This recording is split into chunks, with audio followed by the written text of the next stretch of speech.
উত্তরা পূর্ব থানা থেকে সাবেক ওসি পালানোর ঘটনায় বর্তমান ওসি মোহাম্মদ মহিবুল্লাহকে প্রত্যাহার করে ডিএমপি সদর দফতরে সংযুক্ত করা হয়েছে। এর আগে এই ঘটনায় এসআই সাজ্জাদকে সাময়িক বরখাস্ত করা হয়। এছাড়া সাবেক ওসি শাহ আলম পালানোর ঘটনায় ডিএমপির পক্ষ থেকে রেড অ্যালার্ট জারি করা হয়। এই বিষয়টি নিয়ে আলোচনা করতে টাঙ্গাইল থেকে আমাদের সঙ্গে যোগ দিয়েছেন মাওলানা ভাসানী বিজ্ঞান ও প্রযুক্তি বিশ্ববিদ্যালয়ের অপরাধবিদ্যা এবং পুলিশ বিজ্ঞান বিভাগের চেয়ারম্যান অধ্যাপক ডক্টর মোহাম্মদ ওমর ফারুক। আপনাকে স্বাগত জানাচ্ছি ইন্ডিপেন্ডেন্ট সংবাদে। হত্যাসহ একাধিক মামলার আসামি সাবেক ওসি শাহ আলম পালানোর ঘটনায় থানা পুলিশ জড়িত কিনা, বিশেষত শিক্ষার্থীরা বলছেন পরিকল্পিতভাবে তাকে পালানোর সুযোগ করে দেওয়া হয়েছে। যদিও তদন্তের আগে আসলে কোনো কিছু সঠিকভাবে বলা যায় না, তবুও আপনার এই বিষয়ে কি অভিমত?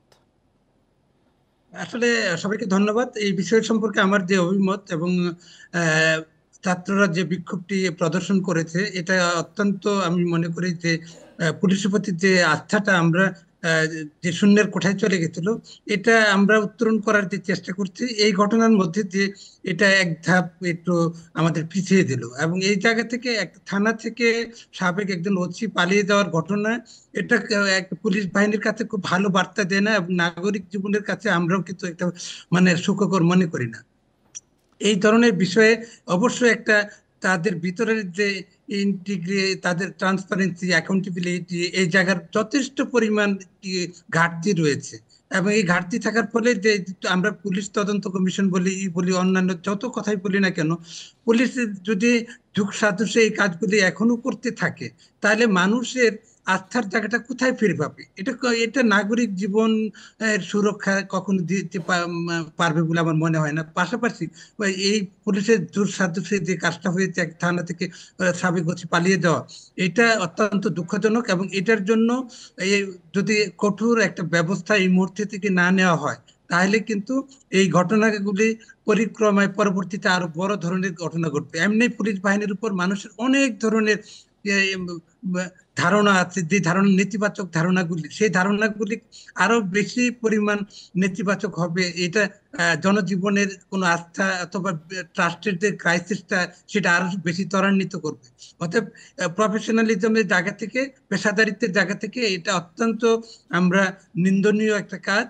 কারণ এটা নিজের পেশাগত যে আছে, আইন সকলের জন্য সমান, সেই জায়গাটা আমরা বলি, পুলিশ বাহিনী সেটা বলতে চায়, কিন্তু পুলিশ যদি সেটা বাস্তবিকভাবে পেশাদারিত্বের জায়গা থেকে এটা প্রয়োগ না করে, তাহলে মনে করব যে এটা জনবান্ধব হবে না। এটা তাদের শুধু নিজস্ব গোষ্ঠীগত পেশাগত স্বার্থকে চরিতার্থ করার জন্য তারা কাজ করছে। জনগণের মনে এই সংশয়গুলি আরো বেশি পরিমাণ প্রকাশিত হবে এবং প্রতীত হবে বলে আমি বিশ্বাস করি। তো এই পাশাপাশি পালানোর মধ্যে জি, জি।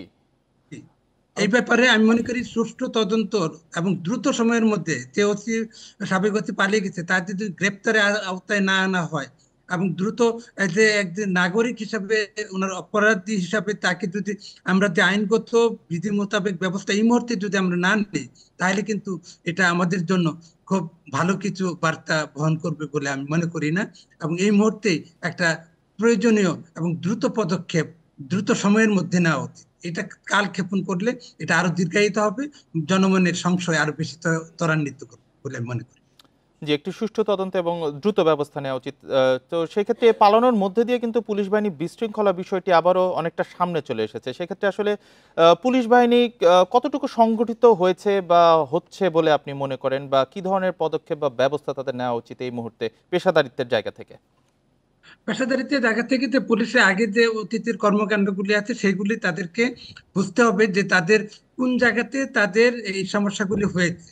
পেশাগত জায়গা থেকে তারা নিজেরা যুগ সাদৃশ্যের যে কাজগুলি করেছে এবং তার যে জুডিকশনারি আছে, সেই যেগুলি অ্যাবিউজ হয়েছে, এবং ইথিক্স এর যে প্রবলেমগুলি আছে পেশাদারিত্বের, সেগুলির যে প্রবলেমগুলি হয়েছে, সেটা তো কারণেই কিন্তু পুলিশ বাহিনীর আজকে এই অবস্থা।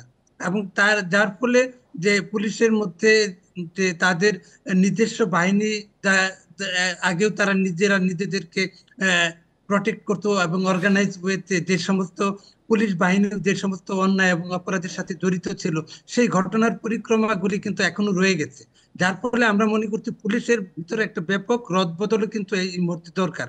এবং যে অস্থির আওতায় সে ছিল, তাকে প্রথমত সে আইনের আওতায় আনা দরকার, যাকে সে প্রটেক্ট করার চেষ্টা করেছে। এবং সেটা কিভাবে হলো, এটা কিন্তু দীর্ঘদিনের তাদের যে ক্রিয়াকর্ম এবং কর্মকাণ্ড ছিল, যেটা অপেশাদারী কাজগুলি করেছিল, সেগুলির মধ্যে দিয়ে তারা এগুলি করছে। এবং এই পুলিশ সংস্কৃতির যে অপসংস্কৃতির কালচারটা এখনো রয়ে গেছে।